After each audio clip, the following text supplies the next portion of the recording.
Domain के अंदर आपका आता है डीएनएस। डीएनएस होता है आपके डोमेन नेम सर्वर्स। अब मोस्टली आपकी जो प्रेजेंस है वो गूगल के ऊपर, लेट्स सपोज आप लिखते हो whoopee.com, वो आपका whoopee.com आ जाएगी। लेकिन जो इंटरनेट है वो आपको पता है बाइनरी कोडिंग पे चलता है, नंबर्स पे चलता है, वो इन नाम्स पे नहीं चलता है। तो डीएनएस क्या है? डीएनएस आपके डोमेन नेम को आपके नंबर्स में कन्वर्ट करके शो कराता है, नेम सर्वर जिसे हम कहते हैं। वो आपकी प्रोसेसिंग स्पीड को इंक्रीज कर देता है। लेकिन लेट्स सपोज अब आप कोई भी डोमेन परचेज करोगे तो आपको उसकी डीएनएस आपको साथ, अब होता क्या कि लेट्स सपोज आपने होस्टिंग परचेज की, होस्टिंग परचेज करने के बाद आपको मेल जाएगी, जिस मेल के थ्रू आपने परचेज की है, उस मेल के ऊपर उस होस्टिंग की सारी डिटेल्स आपके पास पड़ी होंगी।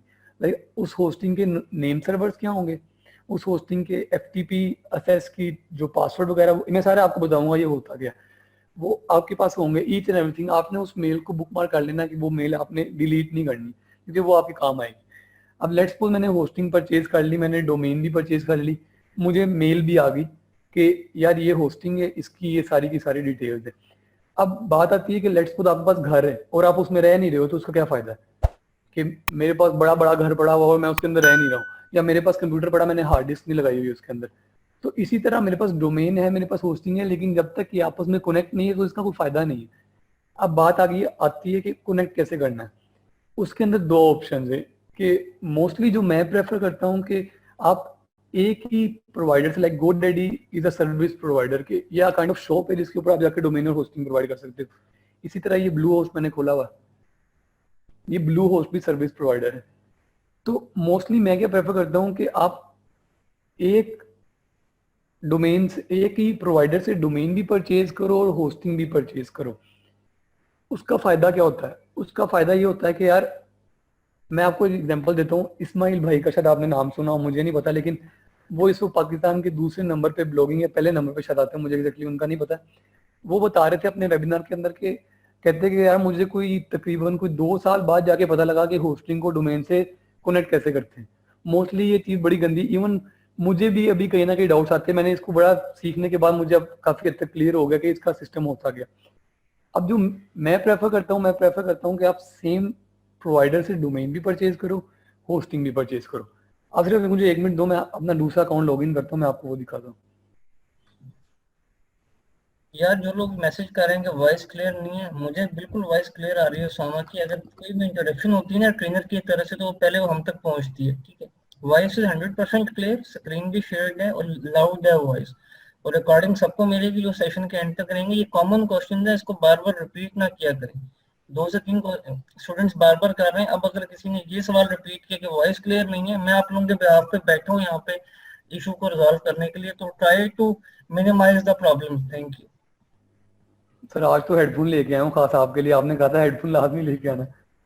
नहीं उसामा, आपका बहुत शुक्रिया भैया, आपने अपना कीमती टाइम निकाला है।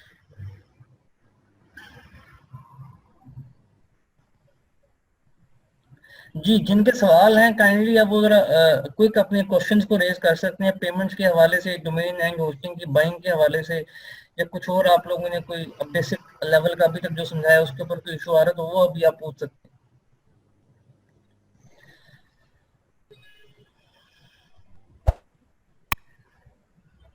जी सर, मेरे अकाउंट बनने लगता किसी ने तो काम कर दिया। कौन से? GoDaddy के सिर्फ एक ने मुझे दे, जी जी। चले गोडे हो गया तो भी।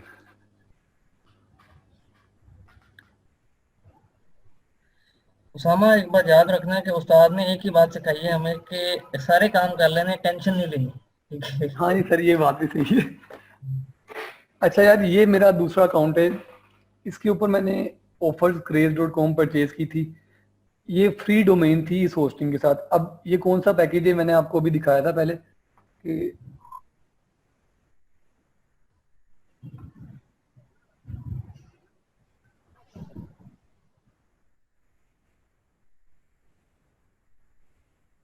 ये आपके पास मैंने इकोनॉमी पैकेज बाय किया था, और इकोनॉमी पैकेज के अंदर ये आपकी डोमेन डोमेन मैंने साथ फ्री ली थी offerscraze.com, और इसके ऊपर मैंने अपना यूज किया था वेबसाइट वगैरह बनाने के लिए।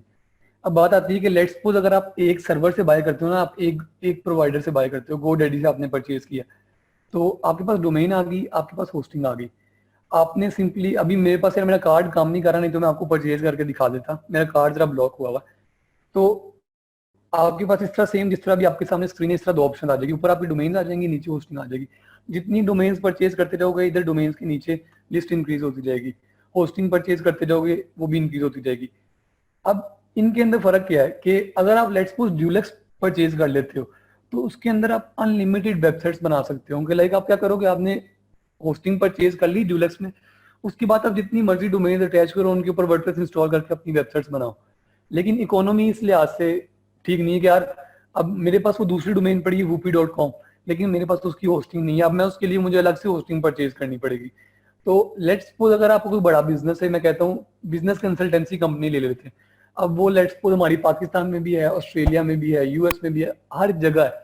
तो डेफिनेटली प्रेफरेबल ये होता है कि आप अपनी डोमेन के बाद उस कंट्री कोड लगा दो, लाइक businessconsultancy.com.au, businessconsultancy.com.uk।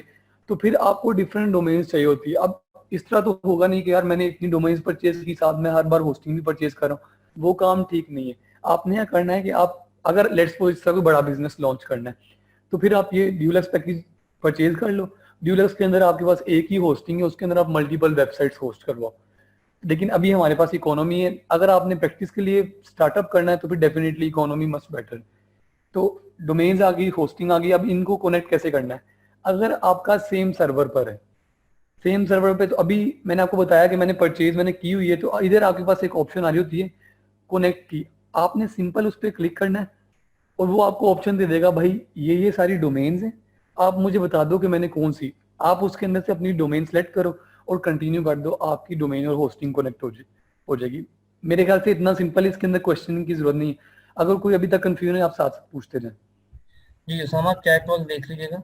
मैं सर देखता हूँ। ये जो डोमेन और होस्टिंग की कनेक्शन है, इसको जब हम फाइनल पॉइंट पे कनेक्ट करते हैं जिससे साइट लाइव होती है, इस प्रोसेस को रिपीट कर दीजिएगा। तो सर मैं करता हूँ। मैंने आपको बताया कि यार दो तरीके हैं, एक ये कि आपकी डोमेन किसी और नेटवर्क पे हो, लाइक आपने डोमेन परचेज की हुई है किसी और गोडैडी के अकाउंट से, आपने होस्टिंग परचेज की है किसी और गोडैडी के अकाउंट से या ब्लू होस्ट के अकाउंट से। तो एक तरीका ये है कि दोनों सेम पे हैं, एक तरीका ये है कि दोनों डिफरेंट हैं। अभी मैंने आपको पहले बताया सेम का तरीका कि अगर लेट्स सपोज आपकी डोमेन और होस्टिंग दोनों की दोनों आपकी लेट्स सपोज गोडैडी से, आपने क्या करना है, इधर आपके पास कनेक्ट की ऑप्शन आ रही होगी, आपने लेट्स सपोज पहले इस पर क्लिक किया, आपके पास नीचे ऑप्शन आ जाएगी कनेक्ट की, आपने उस पर क्लिक करना है, आपके पास वो डोमेन्स दे देगा। लाइक लेट्स सपोज इधर तो मेरे पास एक ही डोमेन है, गरीब आदमी को क्या करूं, लेट्स सपोज अगर आपके पास 10 से 12 डोमेन्स होती है, वो आपको डोमेन्स दे देगा। आपने क्या करना है, आपने सिर्फ अपनी डोमेन सेलेक्ट करनी है और कंटिन्यू कर देना है, आपकी होस्टिंग और डोमेन कनेक्ट हो जाएंगे। मेरे ख्याल से इसके अंदर कोई रॉकेट साइंस नहीं, सिंपल आपने कनेक्ट करनी है, अपनी डोमेन सेलेक्ट कर लेनी और उसको कंटिन्यू कर देना, आपकी डोमेन और होस्टिंग कनेक्ट हो जाएगी। इधर तक अगर कोई इशू है